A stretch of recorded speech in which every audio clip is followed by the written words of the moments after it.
Senior నటి, నిర్మాత కృష్ణవేణి గారికి నివాళులర్పించడానికైతే ప్రస్తుతం మనతోటి డైరెక్టర్ గారు ఉన్నారనమాట. సో, వారికున్న అనుబంధాన్ని గూడా అడిగి తెలుసుకునే ప్రయత్నం చేద్దాం. So, hi sir. హలో అండి. అదే కృష్ణవేణిమ్మ గారితో యాక్చువల్‌గా నాకు స్ట్రెయిట్‌గా ఆవిడని చూశాను, మాట్లాడాను 1, 2 సందర్భాల్లో. అది ఎలాగంటే నేను చెన్నైలో మొదట్లో 'అలజడి' అనే ఒక సినిమా షూటింగ్‌కి పనిచేశాను. నా బిగినింగ్ డేస్ అప్రెంటిస్‌గా. ఆ టైంలో వాళ్ళ ఇంట్లో షూటింగ్ చేశాం కొద్ది రోజులు. ఆ టైంలో మేడం గారిని చూశాను. 1, 2 సార్లు మాట్లాడటం జరిగింది. అంత గొప్ప వాళ్ళతో ఓ చిన్నపాటి ఆవిడని దగ్గరగా చూసిన ఒక అవకాశం ఆ సినిమా వలన నాకు కలిగింది. ఒక గొప్ప విషయం ఏంటంటే అందరూ చెప్పింది. ఒక స్వర్గీయ నందమూరి తారక రామారావు గారిని ఇంట్రడ్యూస్ చేస్తూ కూడా ఫస్ట్ పిక్చర్‌కి ఆయనకి రెమ్యునరేషన్ కూడా ఇచ్చారు. కొంత రెమ్యునరేషన్ ఇచ్చి విజయవాడ నుంచి పిలిపించి ఆయనకంతా చెన్నైలో ఒక బస అయన్నీ చూపించి బాగా రెస్పెక్ట్‌గా చేశారు. రీసెంట్‌గా శత జయంతి వేడుకల్లో గూడా సన్మానం గూడా చేయించారు. సన్మానం చేశారు. గొప్ప విషయం ఏందంటే, ఈ రోజుల్లో ఒక మనిషి జీవితకాలం ఎంత టెక్నాలజీ ఎంత పెరిగినా గూడా 70, 75 ఏళ్ళు బతకటం అనేది చాలా కష్టం. గగనం. అలాంటి వ్యక్తి ఆవిడ మేడం గారు 102 సంవత్సరాలు బతకటం అనేది ఇది ఒక రకమైన భూలోకంలో చాలా అరుదైన అద్భుతాల్లో ఇదొక అద్భుతంగా భావించొచ్చు. అది చాలా హెల్తీగా ఇచ్చేశారు. ఆవిడ ఎన్టీ రామారావు గారేంటి, ఎస్వి రంగారావు గారిని ఇంట్రడ్యూస్ చేశారు. తర్వాత ఘంటసాల గారు, ది గ్రేట్ ఘంటసాల గారిని మ్యూజిక్ డైరెక్టర్‌గా కూడా మన దేశం సినిమాకి ఇంట్రడ్యూస్ చేశారు. ఆవిడ చరిత్ర చాలా గొప్పది. తర్వాత కూడా కొంతమందితో సినిమా చేశారు.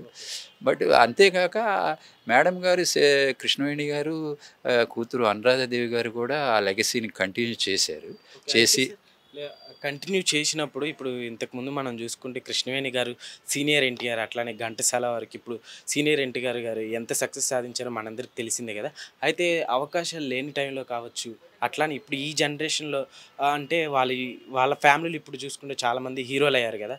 సో, వీళ్ళకి అంటే మా తాతయ్య గారిని ఇంట్రడ్యూస్ చేశారు కదా! అని చెప్పి ఏమన్నా హెల్ప్ చేయడం గానీ, దగ్గరకొచ్చి సపోర్ట్‌గా గానీ ఏమన్నా చేశారా సార్? ఫ్యామిలీ అంటే చేశారా లేదనేది మనకి అది ఇంటర్నల్ మ్యాటర్ అంతగా డీటెయిల్డ్‌గా మనకు తెలియకపోవచ్చు. హ్మ్. బట్ ఎన్టీ రామారావు గారైతే ఎప్పుడైనా ఆ బ్యానర్‌లో ఒక సినిమా యాక్చువల్‌గా ఎన్టీ రామారావు గారు ఇది యాక్ట్ చేయాలి.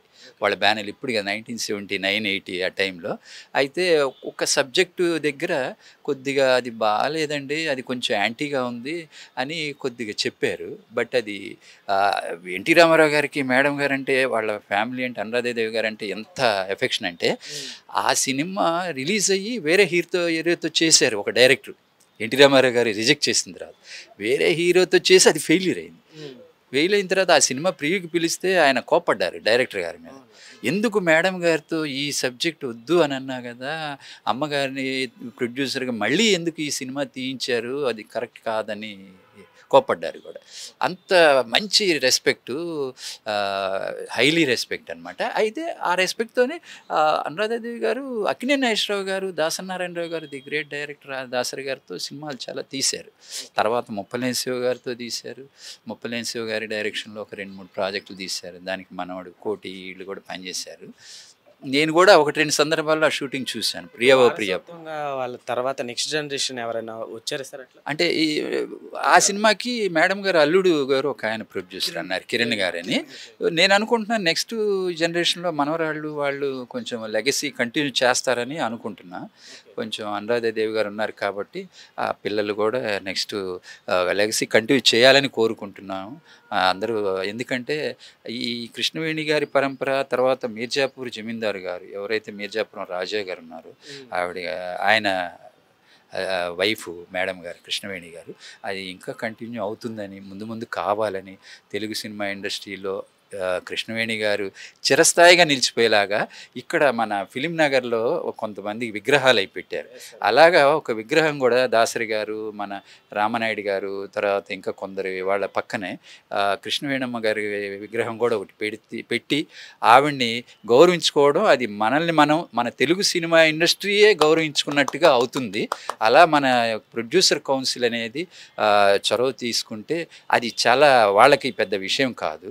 100% ఇది జరుగుతుందని కోరుకుందాం, ఆశిద్దామండి. సార్ అయితే ఇప్పుడు సీనియర్ నటి, నిర్మాత ఒక ఎన్టీఆర్ లాంటి దిగ్గజం లాంటి నటుడిని ఇంట్రడ్యూస్ చేసినటువంటి మేడం గారు చనిపోతే సో ఇండస్ట్రీ నుంచి చాలా తక్కువ మంది అసలు ఎవరు వచ్చినట్టుగా కనిపిస్తలేదనమాట. సో ఏం చెప్తారు మీరు?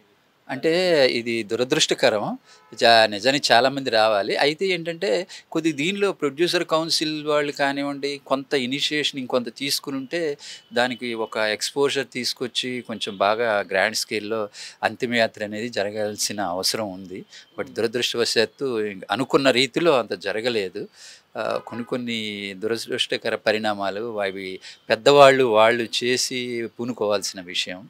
అది అలా జరగకపోవడం అనేది కొంత బాధాకరమైన విషయం.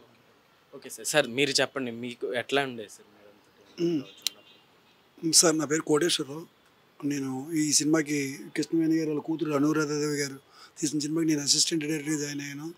అప్పటికి ఆ కృష్ణవేణి గారు ఈ ప్రొడక్షన్ హౌస్‌కి సంబంధించిన పనులన్నీ పైన ఆమె పర్యవేక్షణలోనే జరుగుతున్నాయండి అన్నీని. ఆమెతో చేస్తున్న నడిచినటువంటి అంతా నాకు చాలా హ్యాపీ అనిపించేది. ఆమె ఇలాగ అవ్వటం చాలా చాలా బాధాకరంగా అనిపించింది. కానీ ఇప్పుడు నాకు తెలిసినంత వరకుని ఎన్టీఆర్ గారిని పరిచయం చేశారనే కాదు కానండి, ఎవరిని పరిచయం చేసినా కానీ ఆమె మనం మర్చిపోవాలంటే ఇండస్ట్రీకి 2 కళ్ళు అంటారు కదా జనరల్‌గాని. ఆ 2 కళ్ళులో మొదటి కన్నుగా భావించి అది ఎన్టీఆర్ గారు అటువంటి వ్యక్తిని పరిచయం చేసినందుకు మాత్రం ఆమెకు నిజంగా హ్యాట్స్ ఆఫ్ అని చెప్పాలి. ఇప్పుడు వాళ్ళ మనవలో ముని మనవలు ఎవరైనా ఇనిషియేట్‌గా తీసుకుని వీళ్ళకి వీళ్ళ మనవలు కృష్ణవేణి గారి మనవలు ఎవరైతే ఉన్నారో ముని మనవలు వాళ్ళు ప్రొడ్యూసర్స్‌గా ఏదైనా సినిమా చేస్తే మంచిగా మళ్ళీ వాళ్ళు లైమ్ లైట్లోకి వస్తారని చెప్పి ఆశిద్దామని చెప్పి అనుకుంటున్నాను సార్. ఇంకా మంచిగా సెటిల్ అయిన ఇండస్ట్రీలో సెటిల్మెంట్ అనేటువంటిది కాదు కానీ వాళ్ళు అలాగ పరిచయం చేసుకుంటూ వెళ్ళారు. అది వీళ్ళకు ఉండాలి. వీళ్ళ మనవాళ్ళు ముని మనవాళ్ళు కానీ ఏదైనా కానీ మా తాతని పరిచయం చేశారు, మా నాన్నగారు పరిచయం చేశారని చెప్పి వీళ్ళు కూడా అప్పుడప్పుడు గుర్తు చేసుకుంటే చాలా మంచిది. మరి అది ఇప్పుడు యాక్చువల్గా మేము ఈరోజు వచ్చాము, మరి నిన్న ఎవరు వచ్చారో తెలియదు, మీడియాలో కూడా చూడలేదు.